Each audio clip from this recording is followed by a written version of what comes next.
Hello, we're back for a new video. Today we are looking at the top 5 best open world survival games on the Xbox One. So without further ado, let's get straight into the video, not mess around. Coming in at number 5 on the list is 7 Days to Die. This is a great game for all the zombie fans. Played from a first person perspective, you must survive by finding shelter, food and water. The main objective is to scavenge for supplies, find a base to defend. There is also wildlife that can also be dangerous other than zombies. They can be hunted for food. Zombies are sluggish in the daytime and at night they become feral and they are mental. As the days progress through the game, the more tougher variants of zombies will appear, and that is when they are most likely to attack your base. You can defend your base in many ways. You can build defences, you can play the game with up to 4 players. The game includes quite a decent crafting system and level up system. Number 4 on the list is Subnautica.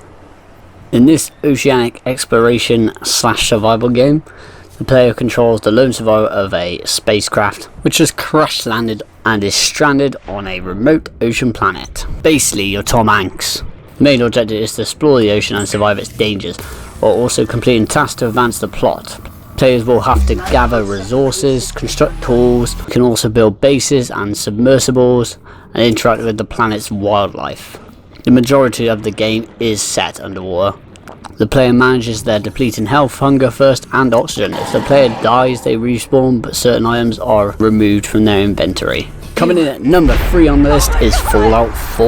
This game is set 10 years after the events of Fallout 3, set within an open world post-apocalyptic environment, and can be played in first or third person. The player can explore the game's huge map, completes various quests, helps out factions, and acquires experience points to level up and increase the abilities of your character. You can also manage settlements and build defences. There is an extensive crafting system where materials scavenged from the environment can be used to craft drugs and explosives, upgrade weapons and armour. The wasteland is filled with all kinds of enemies. Some are easy, some are super tough to kill, including raiders, super mutants, deathclaws, feral ghouls. The player can consume food, water and certain drugs that can boost their stats, and will have to keep an eye on their radiation levels. Number 2 on the list is going to be State of Decay 2. This is an open world zombie survival game and personally one of my favourite zombie games on Xbox.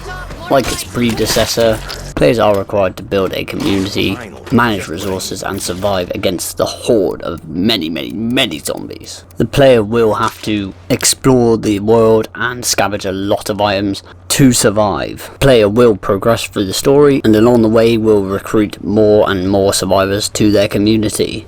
The more survivors that are in the community, the tougher it becomes to survive, and the tougher it becomes to satisfy your mates in your house. Believe it or not, some of them can be quite picky on this game. If they don't have a bed as opposed to just a mattress on the floor, they will be pissed. They can start fighting each other. It's basically The Sims meets zombie apocalypse. There are numerous base locations scattered throughout the world, some smaller and some large, which have more slots for upgrades, facilities for crafting and medical supplies.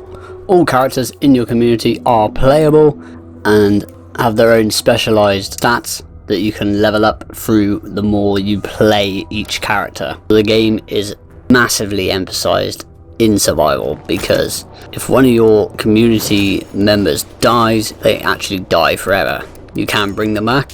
All that time you spent leveling up your character can all go to waste. Stealth plays a huge part in this game because the more you can avoid zombies, the better. The more you can stealth kill zombies, the better. If you get into a fight with many zombies and your stamina depletes, you're in trouble. And at the number 1 spot is Ark Survival Evolved, of course. The player must survive being stranded on an island filled with roaming dinosaurs and other prehistoric creatures, natural hazards and potentially hostile human players. Players have to manage their health, stamina, oxygen, hunger and thirst. The game is played from either a third person or first person perspective. The majority of the creatures on the island can be tamed to be used by you and your tribe mates, with the ability to build massive bases on land, sea and air, as you can build on top of certain dinosaurs. The game introduces a huge crafting system.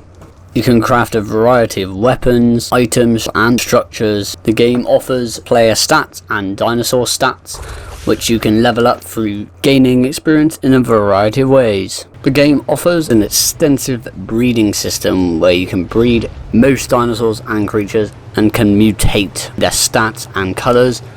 It is very confusing. The game has massive progression in the long run, where you can start from spawning on the beach naked to the point where you can defeat all the bosses in the Ark and explore all there is to be explored. The game offers a wide variety of DLCs, new dinosaurs, new creatures, and there is a new expansion, Genesis Part 2, being released in the next few months. This is by far the most confusing and complicated game out of all the games on the list. Due to this, I believe a lot of people don't actually make it off the beach, which is sad because this game is great. Just gotta power through off that beach and you will discover the most addictive game on the Xbox One. That is going to be the end of the video for today. I hope you guys enjoyed it. Please feel free to check out the channel if you did, and I'll catch you guys in the next one. Take care. Goodbye.